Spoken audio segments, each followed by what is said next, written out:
En primera instancia de la violencia digital. Vamos a seguir inmersos en lo digital, pero vamos a ir más allá. La inteligencia artificial, eso que suena y escuchamos todos los días, que parece incomprendido aún por una gran mayoría, que avanza a pasos agigantados en el mundo, y la pregunta es cómo estamos en materia de inteligencia artificial en Bolivia. Hay un libro que se ha publicado recientemente con el apoyo de la Fundación Friedrich Ebert Stiftung y la Fundación Internet Bolivia, Bolivia en la era de la IA. Uno de los autores, que además es director ejecutivo de la Fundación Internet Bolivia, es Cristian León, a quien le damos la más cordial bienvenida. Cristian, buenos días. Diego Montaño te saluda. ¿Cómo estás, querido Diego? Un gusto estar en tu programa. Muchas gracias por estar con nosotros. Les voy a pedir en Control Central que me suban un poquito el retorno por acá en estudio. Bueno, a ver, Cristian, coméntanos por favor, la IA, ¿ya está realmente, diríamos, dentro de la estructura boliviana? Sí, efectivamente, la IA ya es parte de la vida de muchas personas, ¿no? Lo usamos ya para diferentes cosas, incluso ya se ha visto que muchos jueces, muchos abogados están usando la IA incluso para sus investigaciones penales, se están usando en las escuelas, se está usando ya para la política pública, ¿no? Entonces, la IA, la verdad, ya está transversal a nuestra vida. Pero hay una diferencia importante entre ser consumidores de la IA y ser desarrolladores de la IA, ¿no? Y ahí es donde estamos bastante rezagados como país, porque los estudios internacionales sobre los que hemos basado nuestro libro te indican que si un país quiere tener, digamos, las condiciones habilitantes para poder desarrollar IA, ¿no? Tiene que cumplir cuatro condiciones. Una que es infraestructura, que se refiere a los centros de datos, se refiere a la infraestructura de Internet. La segunda, que son los recursos humanos, el talento humano, es decir, los programadores, quienes van a desarrollar las IAs, quienes van a entrenar las IAs. La tercera, que es la gobernanza, la regulación, los estándares con los que se va a aplicar la IA. Y la cuarta, que es lo más importante, porque es la materia prima para la IA, que son los datos. La IA necesita datos para poder funcionar. Lastimosamente, en Bolivia, en estos cuatro condicionantes, en estos cuatro habilitantes, estamos bastante rezagados, ¿no? Tenemos muchos problemas. Entonces, nuestro libro lo que ha intentado es hacer un diagnóstico sobre estos cuatro habilitantes. Bien, bastante interesante esto que nos planteas como las necesidades para poder desarrollar IA soberana o IA propia, IA made in Bolivia, y que responda a ciertas necesidades mucho más propias de nuestro país. En recursos humanos me imagino que es algo que no sé si es lo más avanzado dentro de los otros puntos, porque digamos que hay algunos ejemplos muy interesantes en cuanto a desarrollo de software, sobre todo en Cochabamba, pensando en Halasoft, que es una de las, diríamos, grandes promotoras de aquello, pero en infraestructura, cuando hablamos de infraestructura, estamos hablando de que hemos escuchado, por ejemplo, a los candidatos, cuando hablaban de IA, que en el altiplano iban a montar grandes espacios para el desarrollo de IA, o hay, creo, algún proyecto en Corani, en Cochabamba. ¿Qué es la infraestructura? ¿Qué infraestructura se necesita para desarrollar IA en Bolivia? Básicamente necesitas tres cosas en infraestructura, ¿no? Primero, una buena conectividad, porque obviamente es como los cables de internet ahorita son, digamos, por donde va a ir toda la información, ¿no? Entonces, necesitamos una conectividad, digamos, de mucha velocidad, con, ¿no? Buen ancho de banda, y eso es algo que sí se ha avanzado, ¿no? Que estamos de alguna manera resolviendo. Pero lo que no hemos resuelto son otras dos cosas, ¿no? Una que son los centros de datos, ¿no? Donde se va a alojar toda esta información. Y en Bolivia hay muy pocos centros de datos que cumplen los estándares internacionales. De hecho, hemos identificado entre 4 y 5. El más grande ahorita es el de Entel y hay otro que también tiene Tigo, ¿no? Que son centros de datos muy importantes porque justamente tenemos que alojar la información ahí. Lo que está pasando es que las empresas, el mismo gobierno que quiere alojar su información, está llevando sus datos a otros países y eso tiene muchos problemas, sobre todo en lo que tú has mencionado, que es la soberanía, ¿no? No tenemos el control sobre esa información. Y estas infraestructuras de centros de datos es bastante costosa y tiene también altos riesgos, sobre todo en temas medioambientales, ¿no? Requiere mucha agua, tiene también un alto consumo de energía. Entonces hay que hacer una buena planificación sobre cómo se van a poner estos centros de datos, ¿no? Para no tampoco impactar en el medio ambiente. Y la tercera son lo que comúnmente se denominan supercomputadoras, ¿no?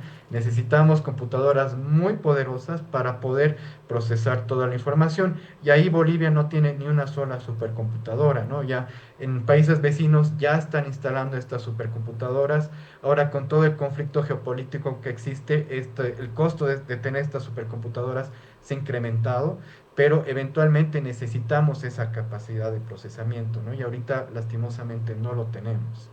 Cristian, ¿por qué se necesita tanta agua para estos centros de datos? Más que todo por la refrigeración, ¿no? Lastimosamente, como son computadoras que procesan y procesan y procesan información, básicamente se calientan bastante y se necesita un buen sistema de refrigeración. Y aquí hay muchas críticas, ¿no? Porque se ha estimado que más o menos un centro de datos promedio, no te digo un centro de datos quizás el más grande que se pueda hacer, está consumiendo más o menos la misma agua que una ciudad intermedia, ¿no? Entonces, realmente se necesita un gran consumo de agua y si no hay una planificación adecuada sobre cómo van a funcionar estos centros de datos, también corres el riesgo de utilizar agua que necesitas para tu población.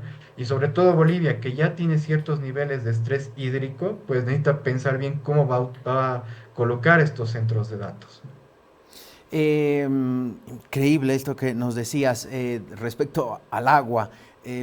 ¿Es factible, como hemos escuchado, por ejemplo, la instalación de estos centros de datos en lugares muy fríos del territorio boliviano para no gastar agua y sí aprovechar el frío, las bajas temperaturas en algunas zonas, o no están así? Totalmente, ¿no? De hecho, por ejemplo, Argentina ya está poniendo centros de datos en la Patagonia, ¿no? Justamente por lo que tú mencionas con respecto al frío.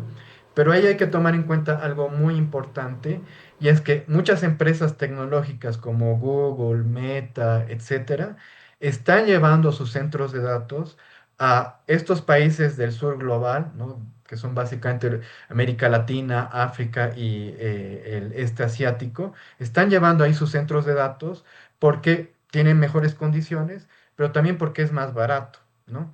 Y ahí también sería muy importante tener una política sobre cómo vamos a recibir estos centros de datos, cuánto vamos a cobrar, porque tiene realmente un impacto grande en el medio ambiente, ¿no? Entonces, de hecho, ya nuestro presidente anunció a principios de año que había el interés de varias empresas tecnológicas de instalar centros de datos. Y está bien, o sea, es algo que por lo cual podemos cobrar, pero si no tenemos una política adecuada de cómo vamos a gestionarlos, también puede ser muy riesgoso, ¿no? Si vamos a instalar estos centros de datos, tenemos que saber cómo, cuánto vamos a cobrar, cuáles van a ser los beneficios y también tener regulación, porque si no tenemos regulación adecuada, también se corre el riesgo de que más bien se aprovechen de esta información, ¿no? De que no podamos proteger adecuadamente en casos de fugas de datos, entre otros, ¿no? Entonces, se requiere cumplir ciertos parámetros para poder tener este tipo de centros de datos en el país.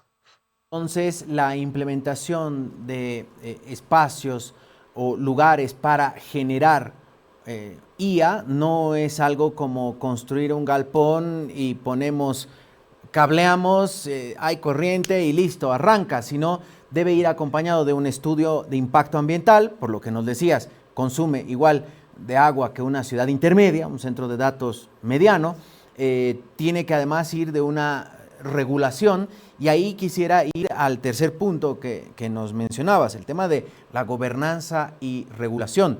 En eso me imagino que nosotros realmente estamos en pañales porque todas las leyes bolivianas son de hace bastantes años, algunas más que otras, y en la que no existía nada de lo que estamos viviendo en la realidad.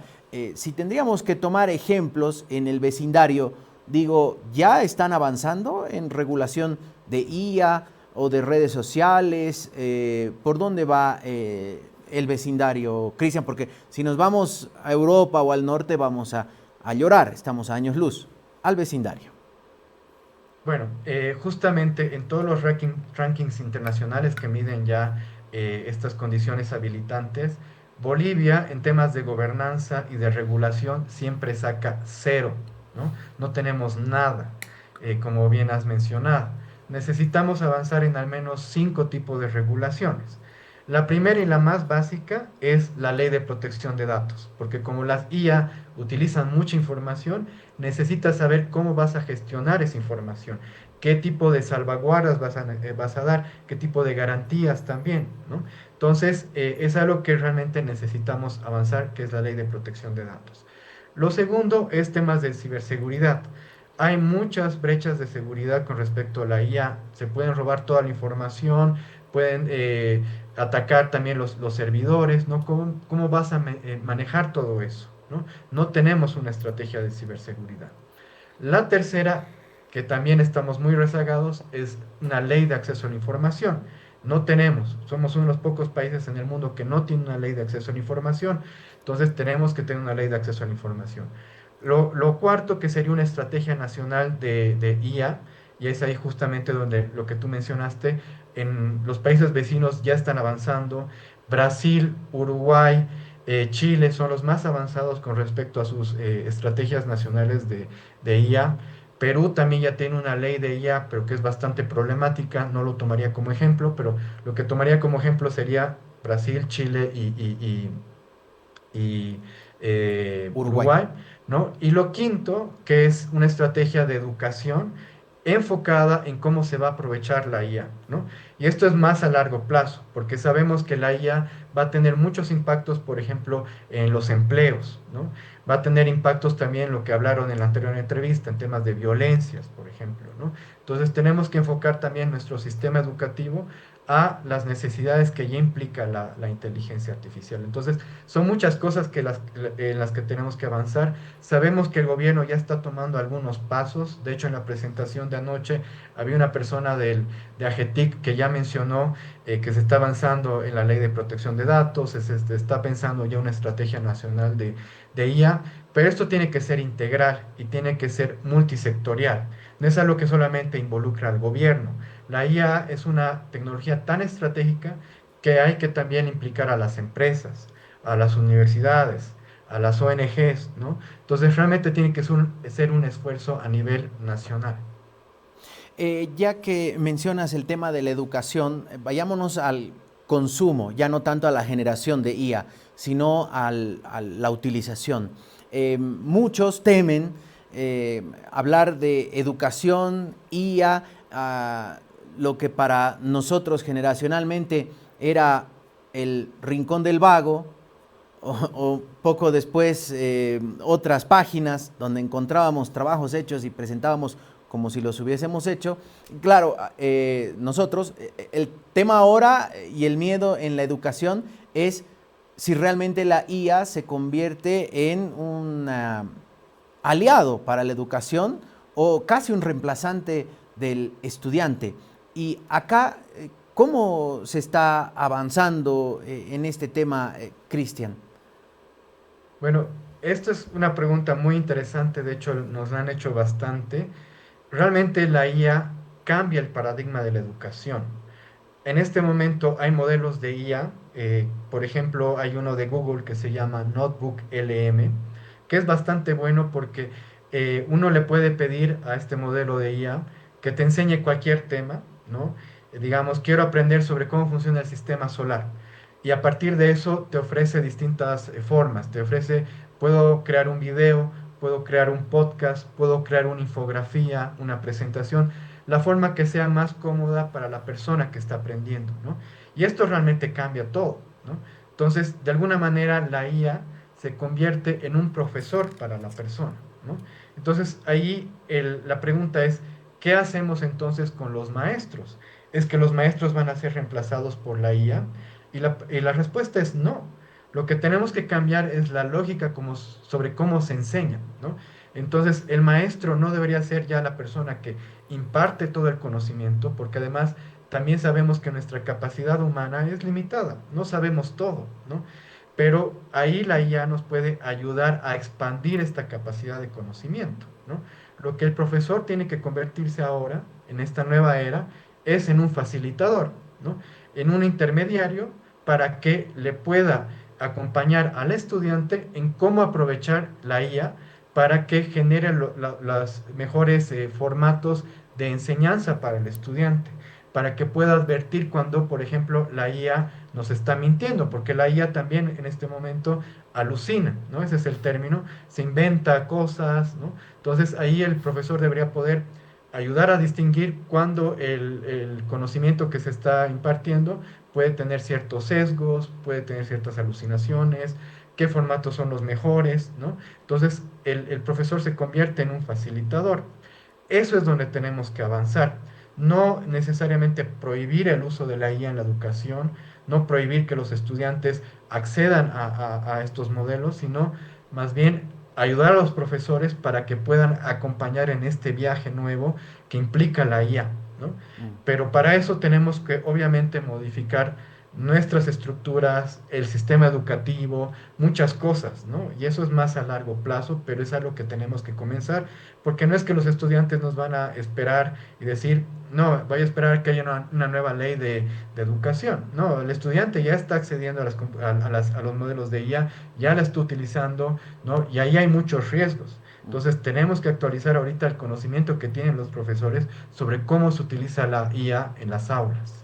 Claro, y ahí se me ocurre que la brecha entre, por ejemplo, las y los estudiantes de la educación pública versus algunos colegios privados que estén incentivando al desarrollo de la IA y que en las aulas permitan el ingreso de laptops o tablets y que aprendan a navegar en esto, la brecha ahí puede realmente ser muy fuerte y se puede llegar a lo que hoy se conoce como el analfabetismo digital. Totalmente, ¿no? Eso también hay que tener en cuenta, que hay un riesgo grande de desigualdad, ¿no? Obviamente va a haber personas que tienen más recursos, que van a poder pagar modelos de IA que son más competentes, mejor entrenados, dan mejores respuestas, ¿no? Con respecto a personas que no van a poder acceder, como tú dices, ni siquiera a una laptop.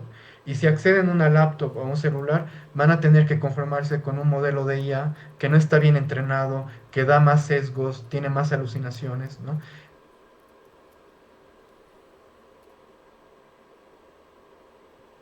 Bien, hemos tenido algún problema con la conexión. Estamos hablando con Cristian León, director ejecutivo de la Fundación Internet Bolivia, que nos habla de este libro que se ha presentado, la IA en Bolivia, y que justamente tiene que ver con el desarrollo de IA en nuestro país, más que la utilización. Ahora sí estamos hablando de la cómo ayuda, pero lo que nos falta para empezar a desarrollar IA en nuestro país. Hemos recuperado ya la conexión con Cristian. Bueno, aquí acabamos de comprobar por qué todavía estamos lejos de desarrollar IA, la conexión en Bolivia. Así es. Bueno, quizás para ir cerrando también, lo que te quería decir es de que el mayor riesgo en este momento con respecto a las IA no es de que las IA nos van a conquistar, no es una película posapocalíptica. El mayor riesgo es justo lo que tú mencionaste hace algún momento, ¿no? El riesgo es de desigualdad, ¿no? Porque obviamente va a haber personas que accedan a modelos de IA más competentes, mejor entrenados, ¿no? Entonces, ahí lo que tenemos que generar desde una política nacional con respecto a la IA es de que hay un acceso igualitario, de que un alumno de una escuela fiscal pueda acceder al mismo modelo de IA que un alumno de un colegio privado, ¿no? Y que sea una IA que esté bien entrenada, que represente bien los conocimientos a nivel bolivianos, que tenga también conocimiento con respecto a nuestras lenguas originarias, ¿no? Pero eso parte justamente de una política nacional, una estrategia nacional, y eso es a lo que debemos apuntar en este momento. Estamos asistiendo a un momento electoral en el que hemos escuchado mucho hablar de la IA, hemos visto campañas, jingles, spots, proyectos hechos con IA. Uno llega a darse cuenta cuando es un proyecto bastante real y aterrizado versus la IA, pero más allá de lo anecdótico, diríamos, de ahorrarse en la realización de jingles o de proyectos reales de infraestructura, la IA en el diseño de políticas públicas es algo que no sé si desde la Fundación Internet Bolivia ya han encontrado, si existe alguna autoridad en el país, algún gobierno municipal o alguna institución a nivel estatal que ya está trabajando con esto. Mencionabas al arranque, Cristian, que hay abogados que ya sus memoriales los están haciendo con IA, me imagino ya sin errores ortográficos que uno encontraba en los memoriales, jueces también que están utilizando esta herramienta. ¿Hay algunos otros ya en diseño de políticas públicas, por ejemplo? Sí, totalmente. De hecho, ya hemos leído varios anteproyectos de ley que están claramente creados con IA, ¿no? Y que no necesariamente responden, por ejemplo, a la jurisprudencia nacional, no responden a los antecedentes que ya tenemos a nivel legales, ¿no? Legislativos. Entonces, hay que cuidar mucho eso porque eso no es un uso responsable de la IA, ¿no? De hecho, es un abuso porque se está queriendo eh, forzar que la IA responda, estos modelos, me refiero a ChatGPT y otros, que estos modelos respondan a una realidad nacional para la cual no están pensados, ¿no? De hecho, ya hay varios proyectos y estamos ahí trabajando en uno para crear un modelo de IA que sí responda a nuestro contexto, que sí pueda ser utilizado por nuestros abogados, por nuestros maestros, ¿no? Entonces, ese es un proyecto a largo plazo, pero ya tenemos algunos avances. De hecho, como Fundación Internet Bolivia tenemos un modelo de IA que se llama Titi, que lo pueden buscar en nuestra página web. El proyecto se llama Misión Ciudadana, que es una IA entrenada para jóvenes, para que esta IA les pueda responder, por ejemplo, cómo se vota en las elecciones subnacionales, qué competencias tiene un alcalde con respecto a un diputado o a un concejal, ¿no? Que les responda también, si yo quiero contactarme con mi concejal, ¿cómo hago? ¿No? O con mi diputado uninominal. Entonces, ya hay una IA entrenada para eso y estamos viendo de escalar esa IA para que también pueda responder en temas ya para abogados, pueda responder también en temas de derechos humanos. Nos hemos enterado que la Defensoría del Pueblo, por ejemplo, tiene más de 27.000 consultas con respecto a vulneraciones de derechos humanos al año y estamos viendo cómo podemos ayudar también a la Defensoría para resolver que esas consultas realmente se puedan responder a través de una IA, ¿no? Entonces, ya se está pensando cómo se puede utilizar IA para estos temas, pero se requiere obviamente recursos, se requiere apoyo de las instituciones, ¿no?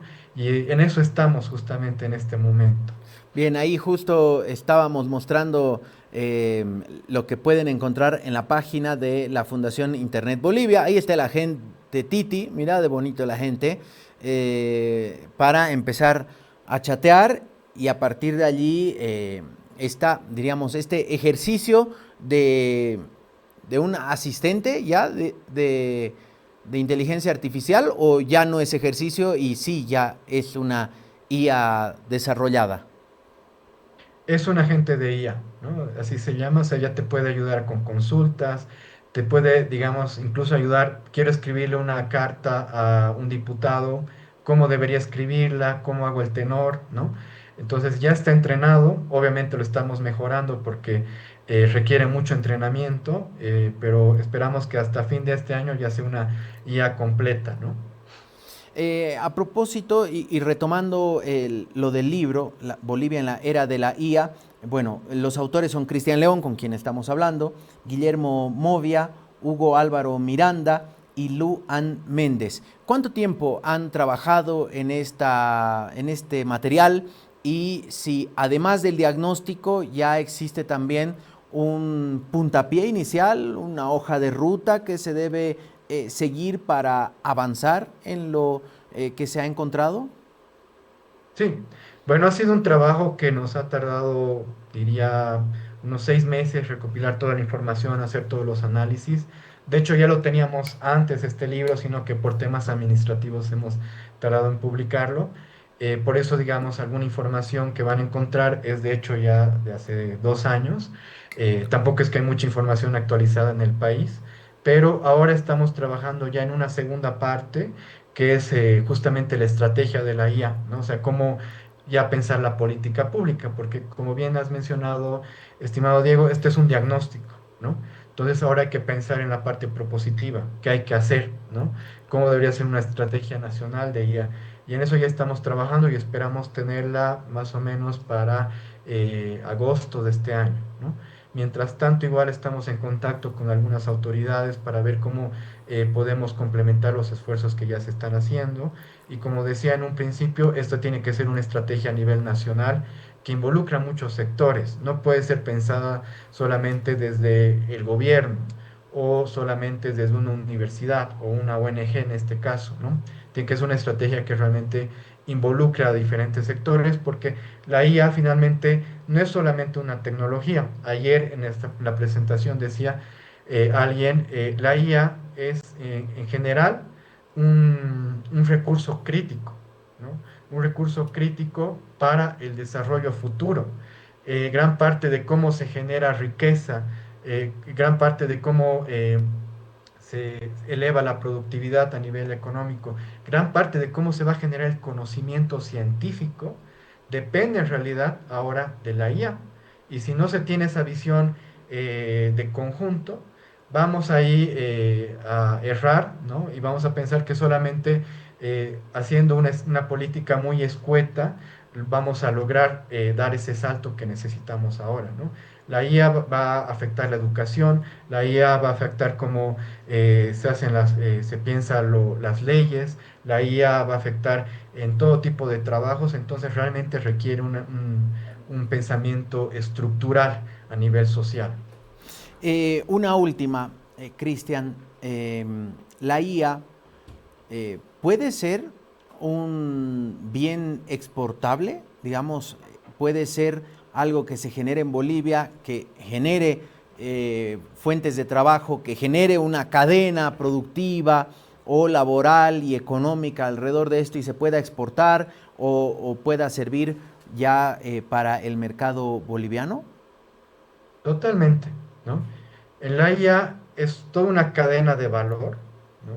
Que va desde lo que hablamos al principio, desde quién tiene los servidores, quién tiene dónde se va a alojar toda la información, ¿no? Luego está quién va a desarrollar el modelo, ¿no? Y ahí está, por ejemplo, Google, está OpenAI, que ya han creado sus modelos, ¿no? Y esa es quizás la parte más compleja porque implica programar demasiado. Pero ya han creado varias bases sobre las cuales muchos programadores ya pueden agarrar eso y entrenar a sus propias IAs, ¿no? Y ahí es donde podemos entrar nosotros en la parte de la cadena de valor. Podemos entrenar IAs por ejemplo, en idiomas originarios, ¿no? Una IA para el Aymara, una IA para el Quechua, una IA con respecto a jurisprudencia en Bolivia, una IA como la que hemos creado nosotros en temas de educación cívica para jóvenes, ¿no? Ahí uno puede crear tantas IAs como quiera que estén más entrenadas en ciertos temas, ¿no? Y también entran otros aspectos, por ejemplo, automatizaciones, ¿no?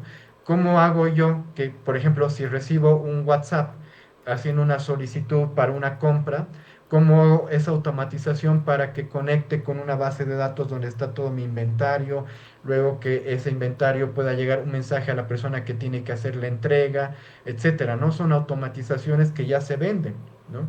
A nosotros, de hecho, ya nos han preguntado si vendemos automatizaciones para temas administrativos, para temas de impuestos, ¿no? Entonces se puede ahí crear varias automatizaciones para facilitar la vida a las empresas, para facilitar la vida a las instituciones públicas, entre otras, ¿no? Entonces hay toda una cadena de valor que se puede crear ahí y que podemos exportar, podemos vender, ¿no? Pero que hay que crear los recursos humanos justamente para poder aprovechar esto.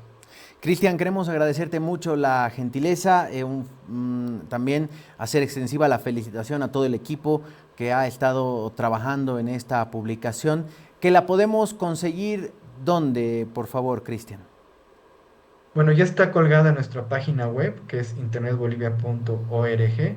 Ahí en la sección de biblioteca ya pueden acceder a la publicación y descargarla gratuitamente.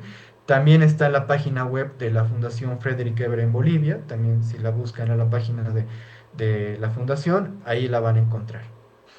Muchas gracias, Cristian. Un fuerte abrazo y será hasta otra oportunidad. Cuando ya tengan el otro material listo, las puertas abiertas, ya saben, del programa y del periódico. Gracias, Cristian. Muchísimas gracias, querido Diego.